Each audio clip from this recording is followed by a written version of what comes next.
Have you ever noticed how silence has started to feel different? There was a time when someone's words could pierce through you like glass, when a small criticism would ignite a storm inside your chest. A forgotten text, a distant tone of voice, a disapproving glance. All of it felt like rejection, abandonment, judgment. You used to react, instantly, impulsively, almost helplessly, like a match waiting for a spark. Rage, anxiety, over-explaining, withdrawal, the need to be right. They would all rise from places you couldn't quite name. It wasn't about what just happened. It was about a wound much older than the moment. A voice inside saying, "You're not enough." But now, something is shifting. You pause. You breathe. You begin to observe the emotion rather than become it. That pause, that sacred breath between the trigger and your response, is not weakness. It is the first sign of your inner healing, the first whisper that your soul is waking up from the old spell of unconscious survival. Because when you no longer react the way you used to, it means that something in you has stopped trying to be loved through performance and has begun to love itself in presence. You are no longer a slave to your past pain. What used to be a battlefield, your heart, your mind, your relationships, is becoming a space of awareness. You begin to see your anger for what it is, a protector. Your fear, a warning. Your tears, a release. And none of it defines you. You witness it all, like someone waking up from a long dream. This is not about apathy. It's not numbness. It's clarity. You are no longer possessed by every wave that hits the shore of your emotions. You're beginning to hold them, not suppress them, not push them away, but hold them in your presence like a child who finally feels safe enough to cry. Imagine this. A woman walks through a forest she used to fear. Every sound, every shadow once made her flinch, but now she walks slowly, eyes open, breath steady. She has learned to see with more than just her eyes.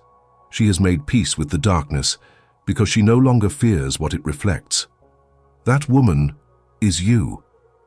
To no longer react as before is to finally sit in the driver's seat of your own soul. Not to avoid pain, but to meet it with eyes wide open.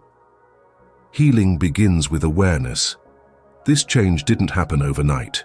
Maybe you've cried more than you ever have. Maybe you've had to lose parts of your identity, relationships, even dreams to come here. But what's rising is something the world cannot take away from you, your inner presence. And in that presence, the past loses its grip. You don't need to fight every battle. You don't need to prove your worth. You don't need to fix yourself. You are no longer performing for love. You are remembering that love, real love, begins within. So next time you notice that sacred pause, honor it. It's not silence, it's your soul stepping forward. When did no become such a heavy word? Most of us grew up believing that love had to be earned. That kindness meant saying yes, even when it hurt.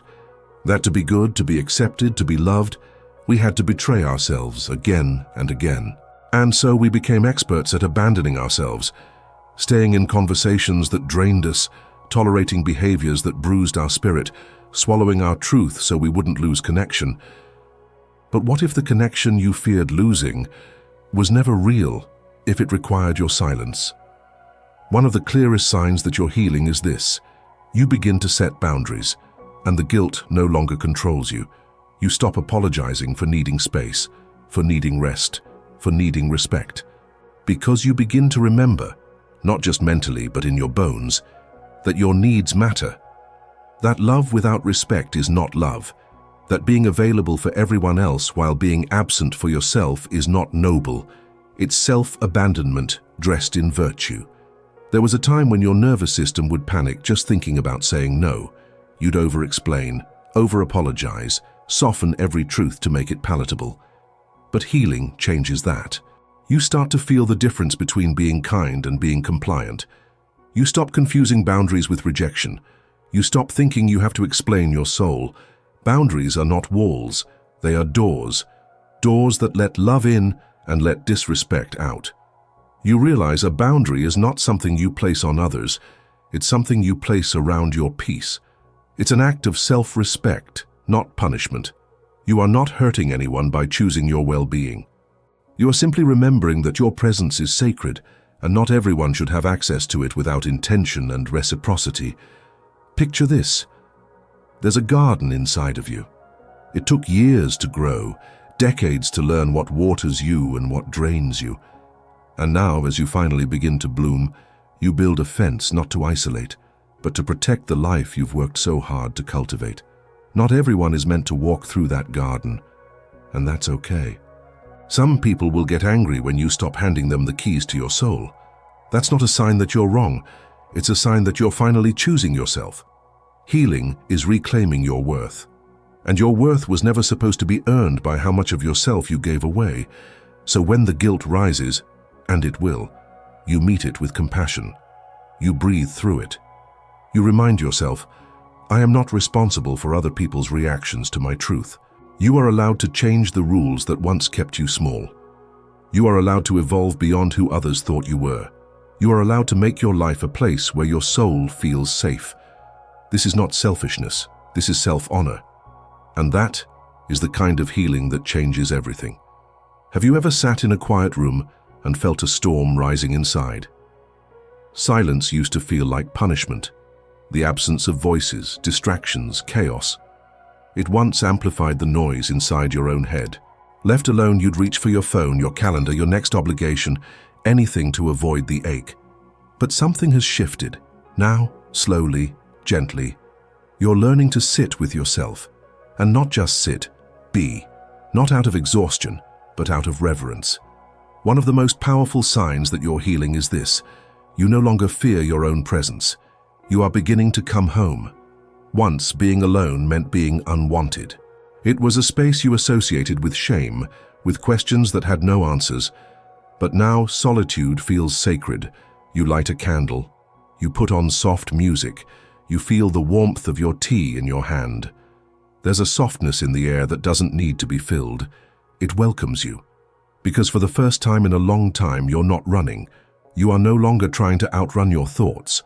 You're starting to listen to them. You're learning that beneath the static, there is a deeper voice and your own, and it has been waiting to speak. Solitude is not the same as loneliness. Loneliness is a hunger for connection. Solitude is the space where connection begins. When you feel at ease in your own company, it means that something inside you is beginning to feel safe. Safe to breathe, safe to feel, safe to be, without performing, pleasing, or proving. You are no longer a stranger to yourself. Imagine this: a cabin in the woods, no signal, no noise, just the breath of the trees and the steady rhythm of your own heartbeat. There is no one to impress, no one to disappoint. And in that stillness, you hear something you'd forgotten, the sound of your own soul. It does not shout, it whispers. It says, "You're safe now." Healing turns absence into presence. You no longer need to fill the silence to feel alive. You stop measuring your worth by how many people text you back. You stop defining your identity by who wants to be near you. Instead, you begin to ask, how do I feel when I'm with me? That question changes everything. You read more, you walk alone, you cry without hiding, you laugh at things no one else hears. And in those small, quiet moments, you begin to reintroduce yourself to the person underneath the noise. You become your own sanctuary. The emptiness that once terrified you now feels spacious, peaceful, like sunlight through an open window. And yes, there are days when the ache returns, when you long to be held, to be seen, to be known. But now that longing doesn't make you collapse. You hold it gently, you cradle it like something human and holy, because you know now, being alone does not mean you are unloved. It means you are finally loving yourself enough to stay. How often have you shaped yourself to fit into someone else's frame? A smile when you were breaking inside, a compliment when you wanted to cry, a yes when your soul was screaming no. We learn early that approval is currency, that being liked is safer than being real, that being accepted is worth the price of slowly vanishing. But healing whispers a different truth. You don't have to disappear to be loved. And one of the clearest signs that your soul is healing is this: you stop needing others to tell you who you are. You no longer beg for crumbs when you've remembered you are bread. When you are wounded, validation feels like oxygen. Every like, every compliment, every nod of approval becomes a lifeline. You start molding yourself, your opinions, your dreams, your voice, to match the expectations of others. You chase love, unaware that you're running from your own truth. But healing brings you back to yourself. You begin to unhook from the invisible strings that kept you dancing for worth. You realize what you were seeking outside was never theirs to give. You stop outsourcing your identity. Now you say what you believe even if your voice trembles. You wear what feels right, not what will impress. You follow the path that calls your soul, not the one that wins applause. You're no longer trying to be seen. You are beginning to see yourself. There's a quiet kind of confidence that rises when you no longer need to be validated to feel valuable. It's not arrogance, it's not pride, it's rooted, centered, steady. Because now your worth isn't built on shifting sand, it's anchored in truth. Visualize this. A mirror once fogged by the breath of every opinion begins to clear. Slowly, carefully. You start to see your reflection, not the distorted one shaped by others, but the one shaped by your own gaze. Gentle, honest, enough. You realize, this is me, and I am whole. Healing means reclaiming your inner compass. It's not that you stop caring about people, it's that you stop letting their perceptions edit your essence. You begin to feel the difference between being liked and being loved. You stop chasing applause that comes with invisible chains. You no longer need to shine brighter to be seen, because you've realized you were never invisible to yourself. You are not your performance. You are not your resume. You are not your followers. You are not your achievements. You are the soul behind the eyes, the breath behind the words, the being behind the roles. And when you start living from that place, from the one that doesn't perform for love but radiates from love, the world begins to feel different. You are no longer a reflection. You are the light. How many times have you silenced your tears? Told yourself to be strong, to move on, to get over it? How often did you fear your own sadness, hide your anger, bury your grief? As if emotions were storms to be outrun, rather than messages to be understood. But something has changed. Now instead of resisting the waves, you begin to let them wash through you. One of the most intimate signs that you're healing is this. You allow yourself to feel, fully, honestly, without shame. You stop judging your own humanity. There was a time when your emotions felt like enemies, when crying felt like failure, when sadness made you feel broken. But healing opens a door inside you, a door that leads not to escape, but to embrace. You no longer ask, "What's wrong with me?" You begin to ask, "What is this feeling trying to show me?" And in that shift, something profound awakens. Compassion. Not just for others, for yourself. You stop labeling your feelings as good or bad, right or wrong. You stop trying to manage them like tasks. Instead, you sit with them. You breathe with them. You learn to listen, not to fix. Your emotions are not problems. They are messengers. Anger says, a boundary has been crossed. Sadness says, something needs to be mourned. Anxiety says, you're disconnected from safety. Joy says, you are aligned with life. Each feeling, when honored, reveals something vital about your inner world. And when you begin to treat your emotions as sacred, instead of shameful, you reclaim the wisdom that lives inside your own body. Imagine this. A child walks into a room crying. Instead of being shushed or sent away, they're wrapped in gentle arms. It's okay to feel this. I'm here with you. That child for the first time exhales. That child is the version of you that once had to hide to survive. Now you are becoming the parent you always needed, the one who doesn't punish feeling, but holds it with patience and love. Healing turns your heart into a safe home. You stop stuffing down your truth to make others comfortable. You stop smiling when you're breaking inside. You start honoring your rhythms, your grief, your fatigue, your laughter, your stillness as sacred seasons, not inconveniences. You no longer fear being too much. You realize your emotions are not proof of weakness. They are proof that you are alive, awake, becoming. And yes, some days it will be overwhelming. Some days you'll still reach for distractions, for numbness, for escape. But now, more often than not, you stay. You stay present. You stay honest. You stay with you. Have you ever caught a glimpse of yourself and felt discomfort rise? Not in the mirror, but in the mirror of someone else. A reaction, a judgment, a fear. Someone says something, and it stings more than it should. A behavior you criticize in others begins to look uncomfortably familiar. And you pause, not because they were wrong, but because something deeper just got touched inside you. That moment of discomfort, that's the shadow speaking. And the fact that you're listening, that's healing.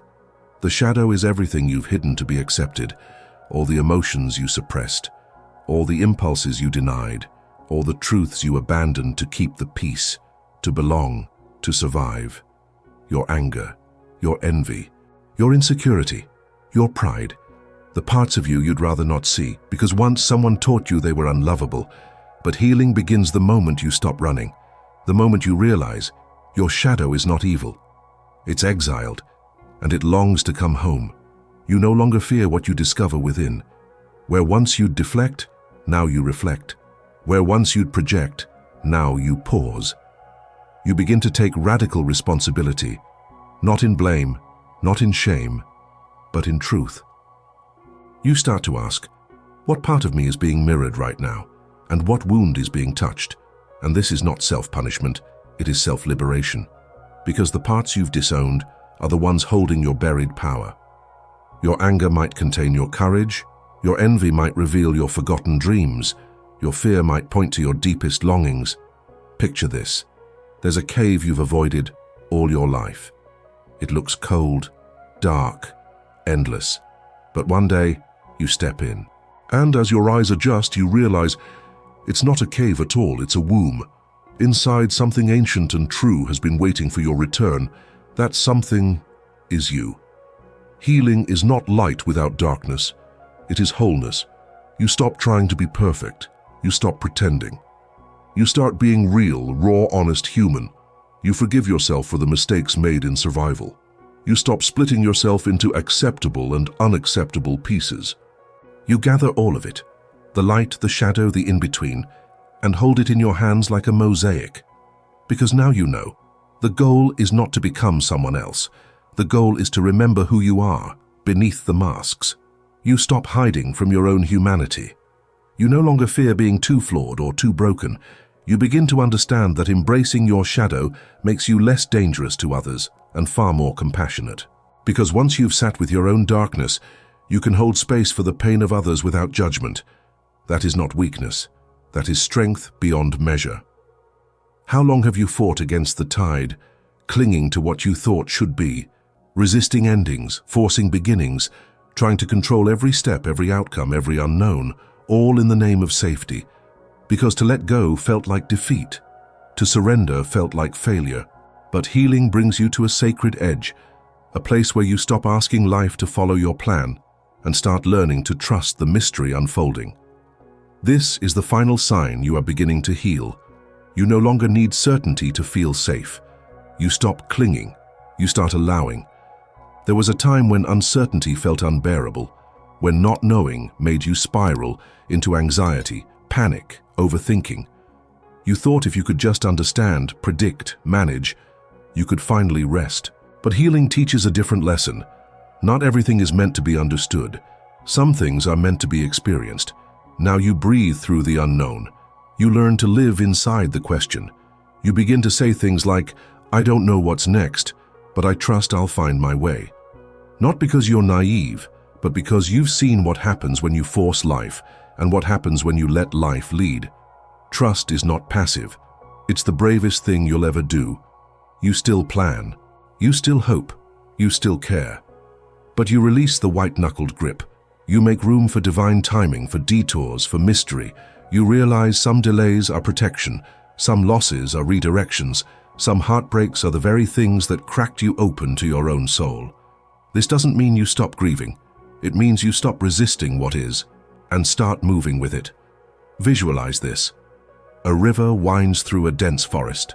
No straight lines, no clear destination. But it keeps moving, flowing, trusting the bends, the rocks, the storms, and somehow it always reaches where it's meant to go. That river is you. You trust that life has a deeper wisdom than your fear. You look back and see the pattern, the way pain birthed strength, how endings made room for beginnings, how what once broke you became the soil of your becoming. You no longer need every answer today. You don't rush to fill the silence. You don't force clarity. Instead, you start to whisper, I may not know where I'm going, but I know who I am. And that knowing is enough. Healing is not about arriving. It's about surrendering to the path. And now, you walk that path not with perfection, but with presence. You stop waiting for life to be easy before you allow yourself peace. You stop postponing joy. You begin to live, not as a performance, not as a fight, but as an unfolding. Because at last, you understand, you were never meant to control the river. You were meant to flow with it. Maybe you didn't notice it right away. The small shifts, the gentle returns, the quiet ways you've been choosing yourself piece by piece. But now, looking back, you can feel it. You're not the same. You are softer, but stronger, quieter, but deeper, wiser. Not because life was easy, but because you stayed when it was hard. These signs, they are not just proof of healing, they are evidence of becoming. So I leave you with a few questions, not for your mind to answer, but for your soul to feel. What parts of you are finally being seen by you? Where have you stopped performing and started existing? Can you honor how far you've come, even if no one else sees it? You are healing, even when it's invisible, especially when it's quiet. And if this message touched something inside you, if it helped name something you've been carrying in silence, consider supporting this work with a super thanks below. It helps us keep creating content that speaks to the soul and reaches others who are silently waiting for a message like this. Don't forget to subscribe, and if your heart is still open and listening, click the next video appearing now on your screen. It's waiting to meet you where you are.